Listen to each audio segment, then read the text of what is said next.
ನಮಸ್ಕಾರ ಗೆಳೆಯರಿ, stock market Kannada ಚಾನಲ್ಗೆ ಸ್ವಾಗತ ಸುಸ್ವಾಗತ. ಗೆಳೆಯರಿ, ವಿಡಿಯೋದಲ್ಲಿ ಇವತ್ತು ನಮ್ಮ ಮಾರ್ಕೆಟ್ ಅಲ್ಲಿ ಸುದ್ದಿಯಲ್ಲಿರುವಂತಹ ಇಂಪಾರ್ಟೆಂಟ್ ಶೇರ್ಗಳ ಬಗ್ಗೆ ತಿಳ್ಕೊಳ್ಳುವಂತ ಪ್ರಯತ್ನವನ್ನು ಮಾಡೋಣ. ಜೊತೆಗೆ ಇವತ್ತಿನ ನಮ್ಮ ಮಾರ್ಕೆಟ್ ಪರ್ಫಾರ್ಮೆನ್ಸ್ ಬಗ್ಗೆ ನಮ್ಮ ಗಿಫ್ಟ್ ನಿಫ್ಟಿ ಯಾವ ಇಂಡಿಕೇಶನ್ ಕೊಡ್ತಾ ಇದೆ, ಏಷ್ಯನ್ ಮಾರ್ಕೆಟ್ಸ್ ಯಾವ ರೀತಿ ಟ್ರೇಡ್ ಆಗ್ತಿದೆ, ಪಾಸಿಟಿವ್ ಇದೆಯಾ ನೆಗೆಟಿವ್ ಇದೆಯಾ, ಇದ್ರ ಬಗ್ಗೆ ಕೂಡ ಒಂದಷ್ಟು ವಿಷಯವನ್ನ ತಿಳ್ಕೊಳ್ಳುವಂತ ಪ್ರಯತ್ನವನ್ನು ಮಾಡೋಣ. ಮೊದಲಿಗೆ ಡಿಸ್ಕ್ಲೇಮರ್ ಕೊಡೋಕೆ ಇಷ್ಟಪಡ್ತೀನಿ. ಇಲ್ಲಿ ಕವರ್ ಮಾಡ್ತಿರುವಂತ ಯಾವುದೇ ಸ್ಟಾಕ್ ಅನ್ನು ಕೂಡ ರೆಕಮೆಂಡ್ ಮಾಡ್ತಿಲ್ಲ. ನೀವು ಫರ್ದರ್ ಸ್ಟಡಿ ಮೆಡಿಟೇಷನ್ ತಗೊಳ್ಬಹುದು. ಆಸ್ ಎ ಎಜುಕೇಶನಲ್ ಪರ್ಪಸ್ ನಾನು ವಿಡಿಯೋ ಮುಂದೆ ತರ್ತಾ ಇದ್ದೀನಿ. ಹಾಗೆ ಡಿಸ್ಕ್ರಿಪ್ಷನ್ ಅಲ್ಲಿ ಅಕೌಂಟ್ ಓಪನಿಂಗ್ ಲಿಂಕ್ ಇದೆ, ಅಕೌಂಟ್ ಅನ್ನು ಓಪನ್ ಮಾಡ್ಕೊಳ್ಬಹುದು. ಇನ್ವೆಸ್ಟ್ಮೆಂಟ್ ಗೆ ಸಂಬಂಧಪಟ್ಟಂತೆ ನಿಮಗೆ ಏನಾದರೂ ಸಪೋರ್ಟ್ ಬೇಕು ಅಂತಂದ್ರೆ ಈ ನಂಬರ್ಗಳ ಮೂಲಕ ನಮ್ಮ ಟೀಮ್ ನ ಕಾಂಟ್ಯಾಕ್ಟ್ ಮಾಡಬಹುದು. ಇಲ್ಲಿ ಮೆನ್ಷನ್ ಮಾಡಿರುವಂತಹ ಎಲ್ಲ ಸರ್ವಿಸಸ್ ನಮ್ಮ ಮೂಲಕ ಸಿಗುತ್ತೆ. ಬಟ್ ಇದಕ್ಕೆ ಕಂಡೀಷನ್ ಒಂದೇ, ನಮ್ಮ ಮೂಲಕ ಅಕೌಂಟ್ ಓಪನ್ ಆಗಿರಬೇಕು. ಹಾಗಾಗಿ ಡಿಸ್ಕ್ರಿಪ್ಷನ್ ಅಲ್ಲಿರುವಂತಹ ಲಿಂಕ್ ಅನ್ನು ಬಳಸ್ಕೊಂಡು ಅಕೌಂಟ್ ಓಪನ್ ಮಾಡಿಕೊಂಡು ಕಾಂಟ್ಯಾಕ್ಟ್ ಮಾಡಬಹುದು. ಇನ್ನು ಸ್ಟಾಕ್ ಗಳ ಕಡೆ ಬಂದ್ರೆ UPL ಲಿಮಿಟೆಡ್ ಫೋಕಸ್ ಅಲ್ಲಿರುತ್ತೆ. ಕಾರಣ ಶುಕ್ರವಾರನೇ ಒಂದು ಸುದ್ದಿ ಬಂತು. ಆಫ್ಟರ್ ಮಾರ್ಕೆಟ್ ಕಂಪನಿಯ ಬೋರ್ಡ್ ರಿಆರ್ಗನೈಸೇಷನ್ ಬಗ್ಗೆ ಡಿಸಿಷನ್ ತಗೊಂಡಿದೆ. ತನ್ನ ಕ್ರಾಪ್ ಪ್ರೊಟೆಕ್ಷನ್ ಬಿಸ್ನೆಸ್ ಏನಿದೆ ಅದನ್ನ ಸಪರೇಟ್ ಎಂಟಿಟಿ ಆಗಿ ಮಾಡುವಂತಹ ನಿರ್ಧಾರವನ್ನು ತಗೊಂಡಿದೆ. ಈ ಸುದ್ದಿ ಕಾರಣಕ್ಕೆ ಸ್ಟಾಕ್ ಫೋಕಸ್ ಅಲ್ಲಿರುತ್ತೆ. ಇನ್ನು ಇದಕ್ಕೆ ಸಂಬಂಧಪಟ್ಟಂತೆ ಡೀಟೇಲ್ಸ್ ಅನ್ನ ರಿಲೀಸ್ ಮಾಡಿಲ್ಲ, ಮುಂದಿನ ದಿನಗಳಲ್ಲಿ ಅನೌನ್ಸ್ ಮಾಡುತ್ತೆ. ಬಟ್ ಡಿಸಿಷನ್ ಅನ್ನೋದು ತಗೊಂಡಿದೆ. ಈ ಸುದ್ದಿ ಕಾರಣಕ್ಕೆ ಸ್ಟಾಕ್ ಫೋಕಸ್ ಅಲ್ಲಿರುತ್ತೆ. UPL ಶೇರ್ ಅನ್ನ ವಾಚ್ ಮಾಡಬಹುದು, ಯಾವ ರೀತಿ ಇರುತ್ತೆ ಮಾರ್ಕೆಟ್ ರಿಯಾಕ್ಷನ್ ಈ ನಿರ್ಧಾರಕ್ಕೆ ಅಂತ. ನಂತರ ಸಿಪ್ಲಾ ಫೋಕಸ್ ಅಲ್ಲಿರುತ್ತೆ. ಕಾರಣ ಕಂಪನಿಯಲ್ಲಿ USFDA ಅಪ್ರೂವಲ್ ಸಂಬಂಧಪಟ್ಟಂತೆ ಇನ್ಸ್ಪೆಕ್ಷನ್ ಇತ್ತು. ಗುಡ್ ಮ್ಯಾನುಫ್ಯಾಕ್ಚರಿಂಗ್ ಪ್ರಾಕ್ಟೀಸಸ್ ಗೆ ಸಂಬಂಧಪಟ್ಟಂತೆ ಸಕ್ಸಸ್ಫುಲ್ ಆಗಿ ಕಂಪ್ಲೀಟ್ ಆಗಿದೆ. ಜೊತೆಗೆ ಇನ್ನೊಂದು ಸುದ್ದಿ ಕೂಡ ಬಂದಿದೆ. LIC ತನ್ನ ಸ್ಟೇಕ್ ಅನ್ನ ಡಿಸೆಂಬರ್ ಕ್ವಾರ್ಟರ್ ಅಲ್ಲಿ ಜಾಸ್ತಿ ಮಾಡ್ಕೊಂಡಿದೆ. ಅದರಲ್ಲೂ 2% ಸ್ಟೇಕ್ ಅನ್ನ ರೈಸ್ ಮಾಡಿದೆ. 7% ಇತ್ತು, ಈಗ 9% ಹೋಗಿದೆ. ಈ ಸುದ್ದಿ ಕಾರಣಕ್ಕೂ ಕೂಡ ಸಿಪ್ಲಾ ಲಿಮಿಟೆಡ್ ಫೋಕಸ್ ಅಲ್ಲಿರುತ್ತೆ. ಈ ಸ್ಟಾಕ್ ಅನ್ನು ಸಹ ವಾಚ್ ಮಾಡಬಹುದು, ಯಾವ ರೀತಿ ಇರುತ್ತೆ ಮಾರ್ಕೆಟ್ ರಿಯಾಕ್ಷನ್ ಅಂತ. ನಂತರ ವಿಕ್ರಮ್ ಸೋಲಾರ್ ಫೋಕಸ್ ಅಲ್ಲಿರುತ್ತೆ. ಕಾರಣ company strategic domestic self procurement ಒಪ್ಪಂದಕ್ಕೆ ಜುಪಿಟರ್ ಇಂಟರ್ನ್ಯಾಷನಲ್ ಜೊತೆ ಸಹಿ ಹಾಕಿದೆ. ಸುಮಾರು 2,000 ಕೋಟಿ ಮೊತ್ತದ ಒಪ್ಪಂದ ಇದು. ಈ ಒಪ್ಪಂದದ ಕಾರಣಕ್ಕೆ ಸ್ಟಾಕ್ ಫೋಕಸ್ ಅಲ್ಲಿರುತ್ತೆ. ವಿಕ್ರಮ್ ಸೋಲಾರ್ ಅನ್ನು ಕೂಡ ವಾಚ್ ಮಾಡಬಹುದು, ಈ ಸುದ್ದಿಗೆ ಯಾವ ರಿಯಾಕ್ಷನ್ ಬರುತ್ತೆ ಮಾರ್ಕೆಟ್ ಅಲ್ಲಿ ಅಂತ. ನಂತರ ರೈಲ್ಟೆಲ್ ಕಾರ್ಪೊರೇಷನ್ ಸುದ್ದಿಯಲ್ಲಿರುತ್ತೆ. ರೈಲ್ಟೆಲ್ ನ ಜೊತೆಗೆ ಅಶೋಕ ಬಿಲ್ಡ್ಕಾನ್ ಕೂಡ ಫೋಕಸ್ ಅಲ್ಲಿರುತ್ತೆ. ಮೊನ್ನೆ ಈ ಸುದ್ದಿ ಬಗ್ಗೆ ಕವರ್ ಮಾಡಿದ್ದೆ. ಅಶೋಕ ಬಿಲ್ಡ್ಕಾನ್ ಹಾಗೂ ರೈಲ್ಟೆಲ್ ಎರಡು ಕಂಪನಿಗಳ ಕನ್ಸಾರ್ಷಿಯಂಗೆ ಒಂದು ಪ್ರಾಜೆಕ್ಟ್ ಸಿಕ್ಕಿದೆ. 1,136 ಕೋಟಿ ಮೊತ್ತದ ಪ್ರಾಜೆಕ್ಟ್ ಇದು. ಈ ಸುದ್ದಿ ಕಾರಣಕ್ಕೆ ಅಶೋಕ ಬಿಲ್ಡ್ಕಾನ್ ಹಾಗೂ ರೈಲ್ಟೆಲ್ ಎರಡು ಕೂಡ ಫೋಕಸ್ ಅಲ್ಲಿರುತ್ತೆ. ಎರಡು ಸ್ಟಾಕ್ ಗಳನ್ನು ಕೂಡ ವಾಚ್ ಮಾಡಬಹುದು, ಯಾವ ರೀತಿ ಇರುತ್ತೆ ರಿಯಾಕ್ಷನ್ ಸ್ಟಾಕ್ ಗಳಲ್ಲಿ ಅಂತ. ನಂತರ ಹೈವೇ ಇನ್ಫ್ರಾಸ್ಟ್ರಕ್ಚರ್ ಕೂಡ ಸುದ್ದಿಯಲ್ಲಿರುತ್ತೆ. ಕಾರಣ ಕಂಪನಿ 2 ಕಾಂಟ್ರಾಕ್ಟ್ ಅಗ್ರಿಮೆಂಟ್ ಗಳನ್ನ ಮಾಡ್ಕೊಂಡಿದೆ. ಒಂದು 154 ಕೋಟಿದು, ಇನ್ನೊಂದು 68 ಕೋಟಿದು. ಈ 2 ಅಗ್ರಿಮೆಂಟ್ ಕಾರಣಕ್ಕೆ ಫೋಕಸ್ ಅಲ್ಲಿರುತ್ತೆ. ಈ ಸ್ಟಾಕ್ ಅನ್ನು ಸಹ ವಾಚ್ ಮಾಡಬಹುದು, ಯಾವ ರೀತಿ ಇರುತ್ತೆ ಪರ್ಫಾರ್ಮೆನ್ಸ್ ಅಂತ. ನಂತರ ಭಾರತೀಯ ಏರ್ಟೆಲ್ ಫೋಕಸ್ ಅಲ್ಲಿರುತ್ತೆ. ಕಾರಣ ಕಂಪನಿ ಝಡ್ ಸ್ಕೇಲರ್ ಇಂಕ್ ಜೊತೆ ಒಪ್ಪಂದವನ್ನ ಮಾಡ್ಕೊಂಡಿದೆ. AI ಹಾಗೂ ಸೈಬರ್ ಥ್ರೆಟ್ ರಿಸರ್ಚ್ ಸೆಂಟರ್ ಅನ್ನ ಲಾಂಚ್ ಮಾಡುವಂತ ಕಾರಣಕ್ಕೆ ಈ ಸುದ್ದಿ ಕಾರಣಕ್ಕೆ ಭಾರತೀಯ ಏರ್ಟೆಲ್ ಅನ್ನು ಕೂಡ ವಾಚ್ ಮಾಡಬಹುದು, ಯಾವ ರೀತಿ ಇರುತ್ತೆ ಸ್ಟಾಕ್ ಅಲ್ಲಿ ರಿಯಾಕ್ಷನ್ ಇವತ್ತು ಅಂತ. ನಂತರ IDFC ಫಸ್ಟ್ ಬ್ಯಾಂಕ್ ಕೂಡ ಸುದ್ದಿಯಲ್ಲಿರುತ್ತೆ. ರಾತ್ರಿ ನಮ್ಮ ವಾಟ್ಸ್ಆಪ್ ಚಾನಲ್ ಅಲ್ಲಿ ಇದ್ರ ಬಗ್ಗೆ ಒಂದು ಸುದ್ದಿಯನ್ನ ಶೇರ್ ಮಾಡಿದ್ದೆ. ಕಂಪನಿಯ ಒಂದು ಬ್ರಾಂಚ್ ಅಲ್ಲಿ ಸುಮಾರು 590 ಕೋಟಿ ಫ್ರಾಡ್ ಆಗಿದೆ. ಇದು ಕಂಪನಿಯ ಎಂಪ್ಲಾಯೀಸ್ ಹಾಗೂ ಕೆಲವು ಗವರ್ಮೆಂಟ್ ಅಫಿಷಿಯಲ್ಸ್ ಸೇರ್ಕೊಂಡು ಮಾಡಿರುವಂತದ್ದು ಅಂತ ಹೇಳಲಾಗ್ತಿದೆ. ಬಟ್ 590 ಕೋಟಿ ಅಂತಂದ್ರೆ ಕಂಪನಿದು ದೊಡ್ಡ ಅಮೌಂಟ್ ಆಗುತ್ತೆ. ಯಾಕೆಂತಂದ್ರೆ ಇದರ ಒಂದು ಕ್ವಾರ್ಟರ್ ನ ಲಾಭನೇ ಬಿಲೋ 500 ಕೋಟಿ ಇದೆ. ಎಂಪ್ಲಾಯಿ ಲೆವೆಲ್ ಅಲ್ಲಿ ಆಗಿರುವಂತಹ ಫ್ರಾಡ್, ಮ್ಯಾನೇಜ್ಮೆಂಟ್ ಇಶ್ಯೂಸ್ ಬರೋದಿಲ್ಲ. ಬಟ್ ಸಮಸ್ಯೆ ಏನಂತಂದ್ರೆ 590 ಕೋಟಿ ಫ್ರಾಡ್. ಒಂದು ಕ್ವಾರ್ಟರ್ ನ ನೆಟ್ ಪ್ರಾಫಿಟ್ ಅನ್ನೇ ನುಂಗಾಕುವಂತ ಅಮೌಂಟ್. ಇದೇ ಕಾರಣಕ್ಕೆ ಈಗ KPMG ಲೆವೆಲ್ ಅಲ್ಲಿ ಫೋರೆನ್ಸಿಕ್ ಆಡಿಟ್ ಅನ್ನ ಮಾಡೋ ಬಗ್ಗೆ ಸುದ್ದಿಗಳು ಬರ್ತಿದ್ದಾರೆ. IDFC ಫಸ್ಟ್ ಬ್ಯಾಂಕ್ ಗೆ ಖಂಡಿತ ಇದು ಬ್ಯಾಡ್ ನ್ಯೂಸ್ ಅಂತಾನೆ ಹೇಳ್ಬೋದು. ಯಾಕಂದ್ರೆ ಹೇಳದ್ನಲ್ಲ, 590 ಕೋಟಿ ಅಂದ್ರೆ ದೊಡ್ಡ ಅಮೌಂಟ್ ಆಗುತ್ತೆ. 1,000 ಕೋಟಿ ಪ್ರಾಫಿಟ್ ಇದೆ ಅಂದ್ರೆ ಓಕೆ ಅನ್ಬೋದು. ಬಟ್ ಕಂಪನಿಯ ಒಂದು ಕ್ವಾರ್ಟರ್ ನೆಟ್ ಪ್ರಾಫಿಟ್ 500 ಕೋಟಿ ಅಥವಾ ಅದರೊಳಗಡೆ ಇರುವಾಗ ಒಂದು ಕ್ವಾರ್ಟರ್ ನ ಲಾಭನೇ ನುಂಗಾಕ್ಬಿಡೋದು ಈ ಫ್ರಾಡ್ ಕೇಸ್. ಹಾಗಾಗಿ IDFC ಫಸ್ಟ್ ಬ್ಯಾಂಕ್ ಅನ್ನ ವಾಚ್ ಮಾಡಬಹುದು, ಯಾವ ರೀತಿ ಇರುತ್ತೆ ರಿಯಾಕ್ಷನ್ ಈ ಸುದ್ದಿಗೆ ಅಂತ. ಒಬ್ವಿಯಸ್ಲಿ ನೆಗೆಟಿವ್ ಇರುವಂತ ಚಾನ್ಸಸ್ ಜಾಸ್ತಿ ಇದೆ. Let's see. ನಂತರ HEG ಲಿಮಿಟೆಡ್ ಸುದ್ದಿಯಲ್ಲಿರುತ್ತೆ. ಕಾರಣ ಕಂಪನಿಯ ಪ್ರಮೋಟರ್ಸ್ ಒಂದು ವಾರ್ನಿಂಗ್ ಲೆಟರ್ ಇಶ್ಯೂ ಆಗಿದೆ. ಟ್ರೇಡಿಂಗ್ ಗೆ ಸಂಬಂಧಪಟ್ಟಂತೆ ಹಾಗೂ ಡಿಸ್ಕ್ಲೋಸರ್ ಗೆ ಸಂಬಂಧಪಟ್ಟಂತೆ ವಾರ್ನಿಂಗ್ ಲೆಟರ್ ಇಶ್ಯೂ ಮಾಡಿದ್ದಾರೆ. ಈ ಸುದ್ದಿ ಕಾರಣಕ್ಕೆ ಸ್ಟಾಕ್ ಫೋಕಸ್ ಅಲ್ಲಿರುತ್ತೆ. HEG ಲಿಮಿಟೆಡ್ ಅನ್ನು ಕೂಡ ವಾಚ್ ಮಾಡಬಹುದು, ಯಾವ ರೀತಿ ಇರುತ್ತೆ ರಿಯಾಕ್ಷನ್ ಸ್ಟಾಕ್ ಅಲ್ಲಿ ಅಂತ. ನಂತರ ಬಜಾರ್ ಸ್ಟೈಲ್ ರಿಟೇಲ್ ಕೂಡ ಸುದ್ದಿಯಲ್ಲಿರುತ್ತೆ. ಕಾರಣ ಕಂಪನಿ ತನ್ನ ಒಂದು ಹೊಸ ಸ್ಟೋರ್ ಲಾಂಚ್ ಮಾಡಿದೆ ಜಾರ್ಖಂಡ್ ನ ಮೊರಬಾದಿಯಲ್ಲಿ. ಈ ಸುದ್ದಿ ಕಾರಣಕ್ಕೆ ಬಜಾರ್ ಸ್ಟೈಲ್ ಅನ್ನು ಕೂಡ ವಾಚ್ ಮಾಡಬಹುದು, ಯಾವ ರೀತಿ ಇರುತ್ತೆ ರಿಯಾಕ್ಷನ್ ಅಂತ. ನಂತರ ವಿವರ್ಕ್ ಇಂಡಿಯಾ ಮ್ಯಾನೇಜ್ಮೆಂಟ್ ಕೂಡ ಫೋಕಸ್ ಅಲ್ಲಿರುತ್ತೆ. ಕಾರಣ ಕಂಪನಿ ಬೆಂಗಳೂರಲ್ಲಿ ಒಂದು ಲೀಸ್ ಡೀಡ್ ಗೆ ಸಹಿ ಹಾಕಿದೆ. 1.7 ಲಕ್ಷ ಸ್ಕ್ವೇರ್ ಫೀಟ್ ಕೆಪಾಸಿಟಿ ಇರುವಂತದ್ದು. ಇದಕ್ಕಾಗಿ ಸುಮಾರು 42 ಕೋಟಿನ ಕಂಪನಿ ಇನ್ವೆಸ್ಟ್ ಮಾಡ್ತಾ ಇದೆ. ಈ ಲೀಸ್ ಡೀಡ್ ಕಾರಣಕ್ಕೆ ಸ್ಟಾಕ್ ಫೋಕಸ್ ಅಲ್ಲಿರುತ್ತೆ. ವಿವರ್ಕ್ ಇಂಡಿಯಾ ಮ್ಯಾನೇಜ್ಮೆಂಟ್ ಅನ್ನು ಕೂಡ ವಾಚ್ ಮಾಡಬಹುದು, ಯಾವ ರೀತಿ ಇರುತ್ತೆ ರಿಯಾಕ್ಷನ್ ಈ ಸುದ್ದಿಗೆ ಅಂತ. ನಂತರ ಲೋಟಸ್ ಚಾಕೊಲೇಟ್ ಕೂಡ ಸುದ್ದಿಯಲ್ಲಿರುತ್ತೆ. ಕಾರಣ ಕಂಪನಿ ತನ್ನ ತೆಲಂಗಾಣ ಪ್ಲಾಂಟ್ ಅಲ್ಲಿ ಟೆಂಪರರಿಲಿ ಆಪರೇಷನ್ಸ್ ಅನ್ನ ಶಟ್ ಡೌನ್ ಮಾಡಿದೆ. ಇನ್ಫ್ರಾಸ್ಟ್ರಕ್ಚರ್ ಅಂಡ್ ಕೆಪಾಸಿಟಿಯನ್ನು ಅಸೆಸ್ ಮಾಡುವಂತ ಸಲುವಾಗಿ ಇವತ್ತಿನಿಂದ 15 ದಿನಗಳ ಕಾಲ ಆಪರೇಷನ್ಸ್ ಅನ್ನ ಸ್ಟಾಪ್ ಮಾಡಿದೆ. ಈ ಸುದ್ದಿ ಕಾರಣಕ್ಕೆ ಲೋಟಸ್ ಚಾಕೊಲೇಟ್ ಕೂಡ ಫೋಕಸ್ ಅಲ್ಲಿರುತ್ತೆ. ಈ ಸ್ಟಾಕ್ ಅನ್ನು ಸಹ ವಾಚ್ ಮಾಡಬಹುದು. ನಂತರ ಕೆನರಾ ಬ್ಯಾಂಕ್ ಸುದ್ದಿಯಲ್ಲಿರುತ್ತೆ. ಕಾರಣ ಕಂಪನಿ SBI ಮ್ಯೂಚುವಲ್ ಫಂಡ್ ಜೊತೆ ಮ್ಯೂಚುವಲ್ ಫಂಡ್ ಡಿಸ್ಟ್ರಿಬ್ಯೂಷನ್ ಒಪ್ಪಂದವನ್ನ ಮಾಡಿಕೊಂಡಿದೆ. ಈ ಒಪ್ಪಂದದ ಕಾರಣಕ್ಕೆ ಸ್ಟಾಕ್ ಫೋಕಸ್ ಅಲ್ಲಿರುತ್ತೆ. ಇದನ್ನು ಸಹ ವಾಚ್ ಮಾಡಬಹುದು.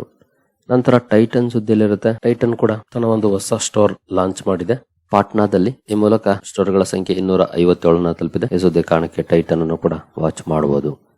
ನಂತರ KP ಎನರ್ಜಿ ಸುದ್ದಿಯಲ್ಲಿರುತ್ತೆ. ಕಾರಣ ಕಂಪನಿ ಈ ಹಿಂದೆ 4:1 ರೇಷಿಯೋದಲ್ಲಿ ಬೋನಸ್ ಅನ್ನು ಅನೌನ್ಸ್ ಮಾಡಿತ್ತು. ಅಂದ್ರೆ 1 ಶೇರ್ ಇದ್ರೆ 4 ಶೇರ್ಗಳನ್ನ ಕೊಡುವಂತ ನಿರ್ಧಾರವನ್ನು ಮಾಡಿತ್ತು. ಈಗ ಅದಕ್ಕೆ ರೆಕಾರ್ಡ್ ಡೇಟ್ ಅನ್ನು ಅನೌನ್ಸ್ ಮಾಡಿದೆ. 6th ಮಾರ್ಚ್ ರೆಕಾರ್ಡ್ ಡೇಟ್ ಆಗಿರುತ್ತೆ. 6ನೇ ತಾರೀಕು ಯಾರೆಲ್ಲ ಪೋರ್ಟ್ಫೋಲಿಯೋದಲ್ಲಿ KP ಎನರ್ಜಿ ಶೇರ್ ಇರುತ್ತೋ ಅವರಿಗೆಲ್ಲರಿಗೂ ಕೂಡ 1 ಶೇರಿಗೆ 4 ಶೇರ್ಗಳು ಬೋನಸ್ ಆಗಿ ಸಿಗುತ್ತೆ. ಅಂದ್ರೆ 1 ಶೇರ್ ಟೋಟಲ್ 5 ಶೇರ್ಗಳಾಗುತ್ತೆ. ಬಟ್ ಸ್ಟಾಕ್ ಪ್ರೈಸ್ ಕೂಡ ಅಡ್ಜಸ್ಟ್ ಆಗುತ್ತೆ, ಅಷ್ಟೇ ಏನಿರೋದಿಲ್ಲ, ಕನ್ಫ್ಯೂಸ್ ಮಾಡ್ಕೊಳ್ಬೇಡಿ. ಬೋನಸ್ ಸ್ಪ್ಲಿಟ್ ಅಡ್ವಾಂಟೇಜ್ ಆಗೋದು ಲಾಂಗ್ ಟರ್ಮ್ ಅಲ್ಲಿ, ಶಾರ್ಟ್ ಟರ್ಮ್ ಅಲ್ಲಿ ಏನಲ್ಲ. ಯಾಕಂದ್ರೆ ಪ್ರೈಸ್ ಕೂಡ ಅಡ್ಜಸ್ಟ್ ಆಗೋದ್ರಿಂದ ಶಾರ್ಟ್ ಟರ್ಮ್ ಅಲ್ಲಿ ಏನಂತ ಅಡ್ವಾಂಟೇಜ್ ಆಗೋದಿಲ್ಲ, ಬಟ್ ಲಾಂಗ್ ಟರ್ಮ್ ಅಲ್ಲಿ ಅಡ್ವಾಂಟೇಜ್ ಇರುತ್ತೆ. ಈ ರೆಕಾರ್ಡ್ ಡೇಟ್ ಅನೌನ್ಸ್ ಮಾಡಿರೋ ಕಾರಣಕ್ಕೆ ಸ್ಟಾಕ್ ಫೋಕಸ್ ಅಲ್ಲಿ ಇರುತ್ತೆ. KP ಎನರ್ಜಿ ಲಿಮಿಟೆಡ್ ಅನ್ನು ಕೂಡ ವಾಚ್ ಮಾಡಬಹುದು ಇವತ್ತು ಯಾವ ರೀತಿ ಇರುತ್ತೆ ರಿಯಾಕ್ಷನ್ ಅಂತ.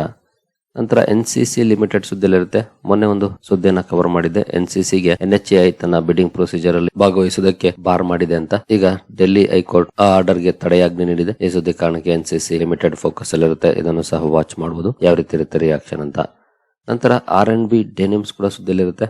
ಕಾರಣ ಕಂಪನಿಗೆ 216 ಕೋಟಿ ಆರ್ಡರ್ ಸಿಕ್ಕಿದೆ. ಅಂದ್ರೆ 1.2 ಕ್ರೋರ್ ಮೀಟರ್ಸ್ ಡೆನಿಮ್ ಫ್ಯಾಬ್ರಿಕ್ ಅನ್ನ ಸಪ್ಲೈ ಮಾಡುವಂತ ಆರ್ಡರ್ ಇದು. ಈ ಸುದ್ದಿ ಕಾರಣಕ್ಕೆ R&B ಡೆನಿಮ್ಸ್ ಕೂಡ ಫೋಕಸ್ ಅಲ್ಲಿರುತ್ತೆ. ಈ ಸ್ಟಾಕ್ ಅನ್ನು ಸಹ ವಾಚ್ ಮಾಡಬಹುದು ಯಾವ ರೀತಿ ಇರುತ್ತೆ ರಿಯಾಕ್ಷನ್ ಅಂತ.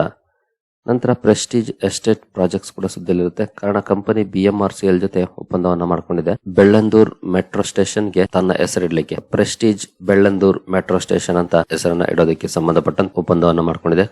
ಬ್ರಾಂಡೆಡ್ ನೇಮಿಂಗ್ ಆಗಿರುತ್ತೆ. ಈ ಸುದ್ದಿ ಕಾರಣಕ್ಕೆ ಪ್ರೆಸ್ಟೀಜ್ ಎಸ್ಟೇಟ್ಸ್ ಅನ್ನು ಕೂಡ ವಾಚ್ ಮಾಡಬಹುದು ಯಾವ ರೀತಿ ಇರುತ್ತೆ ರಿಯಾಕ್ಷನ್ ಅಂತ.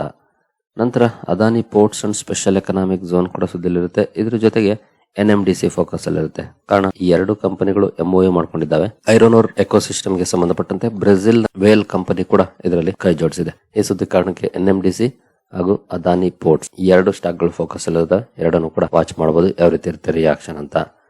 ನಂತರ ಕ್ವಾಲಿಟಿ ಪವರ್ ಎಲೆಕ್ಟ್ರಿಕಲ್ಸ್ ಕೂಡ ಫೋಕಸ್ ಅಲ್ಲಿರುತ್ತೆ. ಕಾರಣ ಕಂಪನಿಗೆ 18 ಕೋಟಿ ಆರ್ಡರ್ ಸಿಕ್ಕಿದೆ.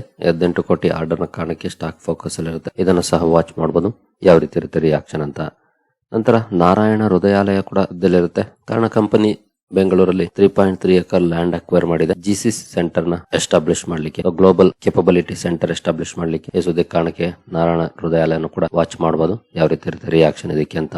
ಏನು ನಿಮ್ಗೆಲ್ರಿಗೂ ಗೊತ್ತಿರೋ ಹಾಗೆ ಟ್ರಂಪ್ ಟ್ಯಾರಿಫ್ ಗೆ ಸಂಬಂಧಪಟ್ಟಂತ ಸಾಕಷ್ಟು ಸುದ್ದಿಗಳನ್ನ ನಾವು ಲಾಸ್ಟ್ 2-3 ಡೇಸ್ ಅಲ್ಲಿ ನೋಡಿದ್ವಿ. ಟ್ಯಾರಿಫ್ ಕಾರಣಕ್ಕೆ ಹಲವು ಸ್ಟಾಕ್ ಗಳು ಫೋಕಸ್ ಅಲ್ಲಿ ಇರ್ತವೆ. ಎಸ್ಪೆಷಲಿ ಎಕ್ಸ್ಪೋರ್ಟ್ ಓರಿಯೆಂಟೆಡ್ ಸ್ಟಾಕ್ ಗಳು ಫೋಕಸ್ ಅಲ್ಲಿ ಇರ್ತವೆ. ಫಾರ್ ಎಕ್ಸಾಂಪಲ್ ಟೆಕ್ಸ್ಟೈಲ್ ಸ್ಟಾಕ್ ಗಳಾಗಬಹುದು, ಶ್ರಿಂಪ್ ಸ್ಟಾಕ್ ಗಳಾಗಬಹುದು. ಹಾಗೆ ಏನು ಹಲವು ಸ್ಟಾಕ್ ಗಳು ಫೋಕಸ್ ಅಲ್ಲಿ ಇರ್ತವೆ. ಎಸ್ಪೆಷಲಿ ಎಲ್ಲರ ಫೋಕಸ್ ಟೆಕ್ಸ್ಟೈಲ್ ಮೇಲೆ ಇರುತ್ತೆ. ಟ್ಯಾರಿಫ್ ಅಂತೂ ಕಡಿಮೆ ಆಗಿದೆ, 18-15 ಬಂದಿದೆ. ಹಾಗಾಗಿ ಏನಾದ್ರು ರಿಯಾಕ್ಷನ್ ಬರುತ್ತಾ ಅಂತ ವಾಚ್ ಮಾಡಬಹುದು. ಜೊತೆಗೆ ಇದು ಪ್ರಪಂಚದ ಎಲ್ಲಾ ದೇಶಗಳ ಮೇಲೆ ಸೇಮ್ ಟ್ಯಾರಿಫ್ ಆಗ್ಬಿಟ್ಟಿದೆ. ಮೇಲೂ ಕೀಳೋ ಏನಿಲ್ಲ, 15% ಎಲ್ಲಾದ್ರ ಮೇಲೆ. ಹಾಗಾಗಿ ವಾಚ್ ಮಾಡಬಹುದು ಯಾವ ರೀತಿ ಇರುತ್ತೆ ಅವುಗಳಲ್ಲಿ ರಿಯಾಕ್ಷನ್ ಅಂತ.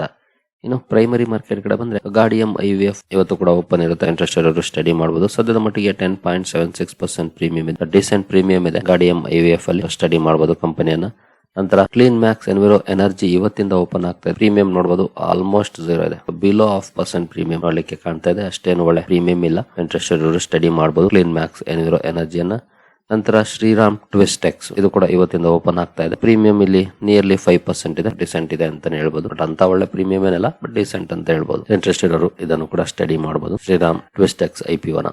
ಇನ್ನು ಗಿಫ್ಟ್ ನಿಫ್ಟಿ ಕಡೆ ಬಂದ್ರೆ ಗಿಫ್ಟ್ ನಿಫ್ಟಿಯಲ್ಲಿ ಯಾವ ರೀತಿ ಪರ್ಫಾರ್ಮೆನ್ಸ್ ಇದೆ ಅಂತ ಆಸ್ ಆಫ್ ನಾವು ನೋಡಬಹುದು. 172 ಪಾಯಿಂಟ್ಸ್ ಅಥವಾ 0.67% ಪಾಸಿಟಿವ್ ಪರ್ಫಾರ್ಮೆನ್ಸ್ ನೋಡ್ಲಿಕ್ಕೆ ಸಿಗ್ತಾ ಇದೆ.